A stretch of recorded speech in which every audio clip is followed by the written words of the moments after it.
Tonight on Ladies Night. The two rules: don't bring a thought to my house, because she will get the door slammed in her face. Number one. Number two, I don't want to meet everybody you date. Don't bring those girls through here, because I'm going to throw salt in your game. That history book, that's your girlfriend. We have friends, they make all these plans and they don't never do nothing. We talk about it, but we don't never do nothing. And we actually make our plans and we move towards them and actually do them. And this may sound kind of superficial, but when it's time to run me my money, or we owe someone money for paying for something, you get it on site. Like, we're not saying sex is bad. In a healthy monogamous relationship, it can be a good thing. In marriage, it is a great thing, right? But to do it, with any and everybody is not the healthiest thing to do, emotionally or physically. So what are y'all thinking about dating? Like, Erica, I know you haven't gotten there yet with dating for your kids. Like, I think I'm approaching that, but I think that for me, I think that I was so strict in the beginning. I think that Keegan won't tell me if he's dating now, because I was like, oh no, I'm his girlfriend and his boyfriend, because I never thought it was cute for people to tell little kids, where your little girlfriend at? That history book, that's your girlfriend. So for me, I want to be able to let Keegan experience dating while he's still at home, while I still have some sense of control to where I can say, no, that's not a good idea, or no, you should do this, you should do that. I learned very early on that I could not let him know when I liked a certain girl for him, because if I pushed it, he would do the exact opposite. So I kind of have to be low key about the girls I see him talking to. And these may be, girls that he went to elementary school with, and I know their parents and their families. And I'm like, oh, I would really love her as daughter-in-law material. But I have to keep that to myself, because I noticed that when I would say certain things, he would shut it down. No, she's my friend. So now I'm just trying to keep my composure. I don't push it. He has a cell phone now. I do look through it. I noticed that he deletes pictures, and he doesn't know that because he can hear me. He doesn't know that I know how to find deleted photos, because he thinks when you delete them, they go away, and they don't. So I looked through and I went straight to the deleted pictures, and I saw, nothing inappropriate, but I was like, oh, okay. So that's the only thing I will say, but I don't have any real rules from him. And I know it's a huge double standard, but for my daughter, she just can't date till she's 39, 40. And she just can't do it. Oh, poor baby. Kia, how old were you when you were allowed to date? Probably in high school, like sophomore. A junior asked me to prom, and so my dad was out of town, so my uncle dropped me off and he picked me up. So I couldn't do any of the dinner before prom. I couldn't take pictures or anything like that. Oh, dang. So it's just to the dance, and that was it. How do you think that you would approach dating with your children, your future kids? I would try to be their friend. I would try to make them comfortable enough to come to me if they had anything or were going through stuff. But I would say probably maybe 8th grade, 9th grade be appropriate. I think I was a little hard on my kids. It has its pros and cons. So similar to what Nikki was saying, I played that hard role where I'm not playing this boyfriend girlfriend business, and I would tell them that all the time. I'm not playing this boyfriend girlfriend business. Like, y'all are young, y'all are kids. We're not entertaining this. But I did it so much that as they got older, where I was like, okay, y'all can, have a boyfriend or a girlfriend now, they were very hesitant. So I've only met 3 young ladies from my son. I know he's dated other people and met other people, but only when he became serious or thought they were going to be serious did I get to meet them. So he didn't have these different, always introducing someone to the family and stuff like that. So no. That's what I tell Trey too. The two rules: don't bring a thought to my house, because she would get the door slammed in her face. Number one. Number two, I don't want to meet everybody you date.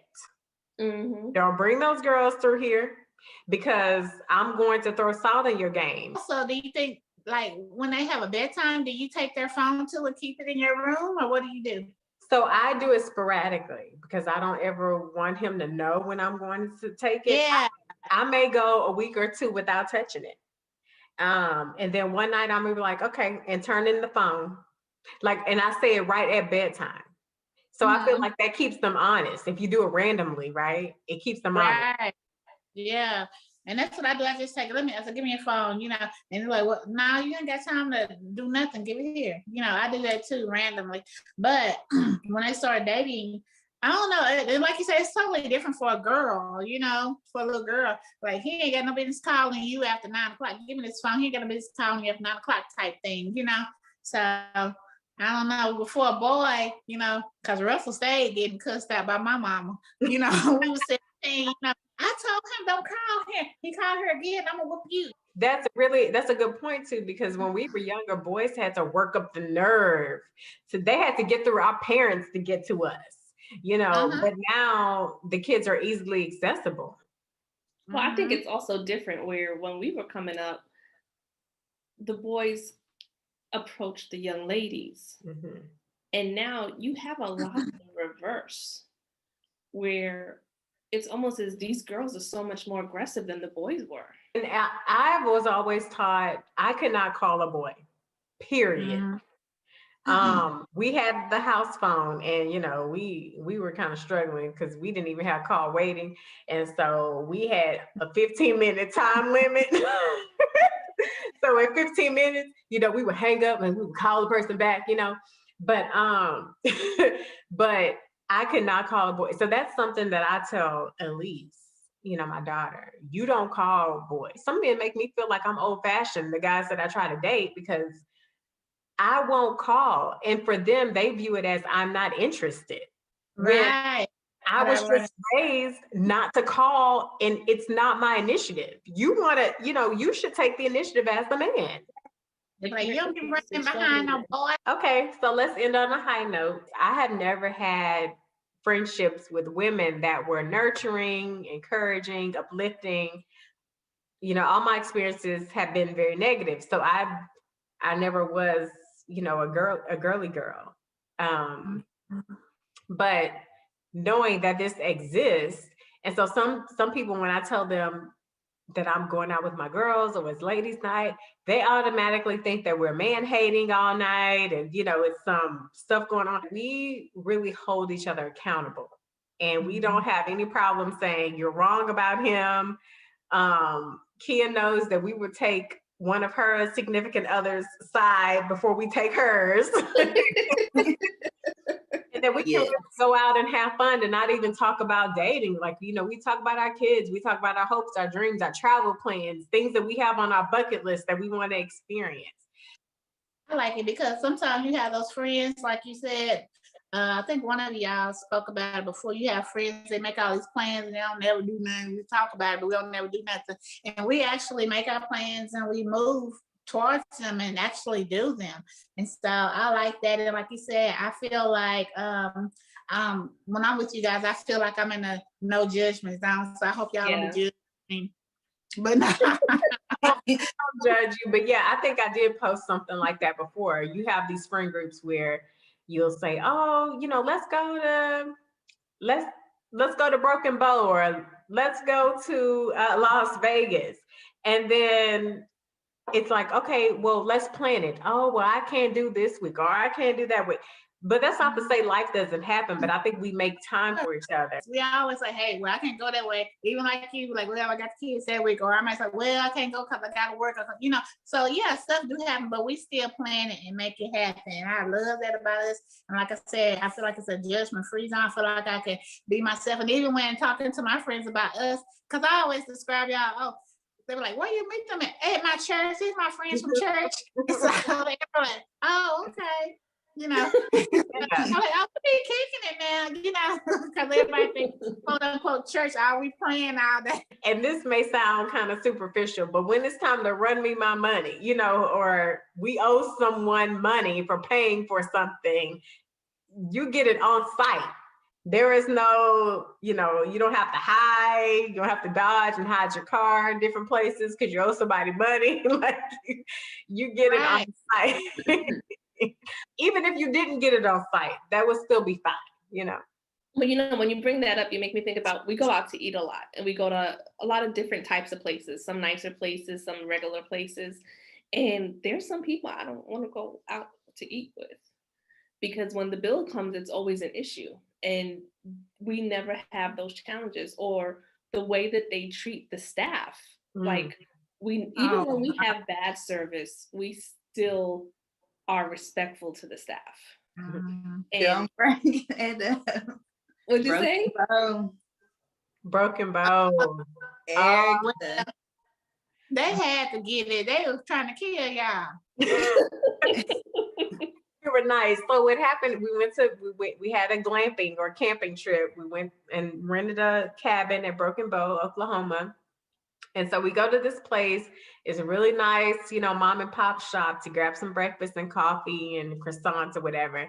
And Kia purchases hers. We bring it all the way back to the cabin. And thanks to God, she opened it and looked between the sandwich, the bread, and it was molded. The cheese and the eggs were all molded. I was trying not to be, because I know that I can be embarrassing. And in fact, my kids will say, you know, you were really mean to that person on the phone. But sometimes you have to let people know, you know, that you can't be taken advantage of. So I had all this in mind. I said, I had just met Kia not too long ago, so I didn't want to say anything that was going to embarrass her. But I said, oh no, we're gonna get your money back. So we went back to the little restaurant. And I kind of explained to the lady, I tried to be calm. Kia said I didn't embarrass. In fact, Kia said I was too nice at the place.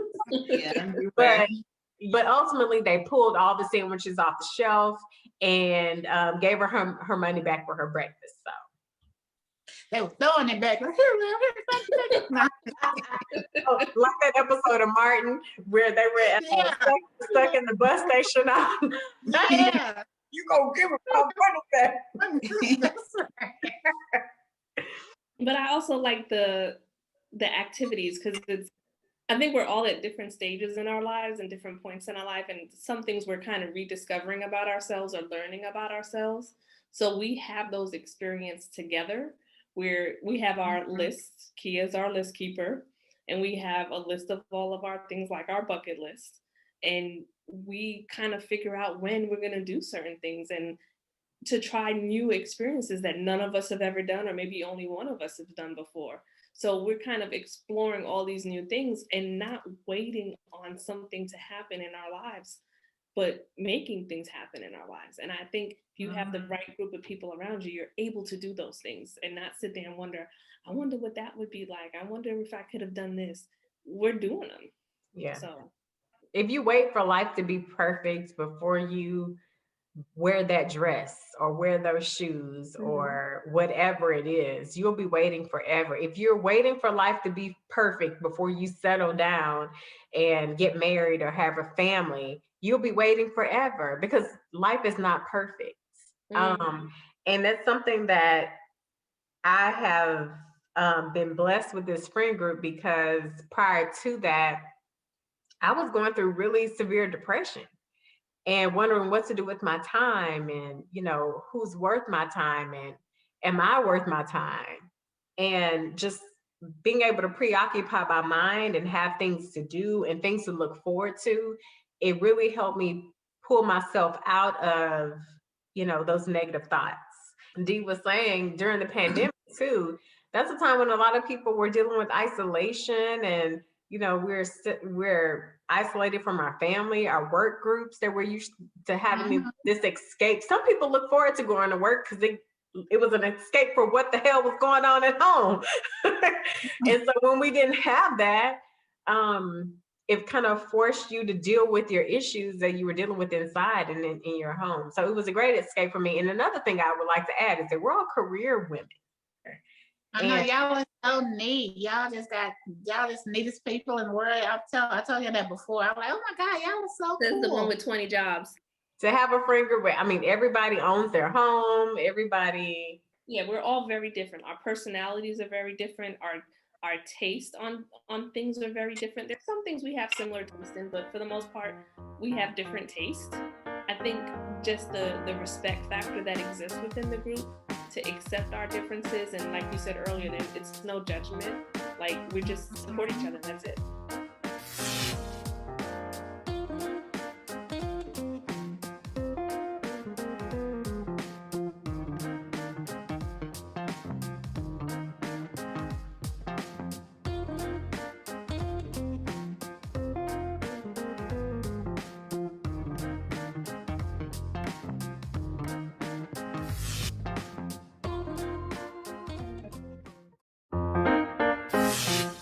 Tonight on Ladies' Night,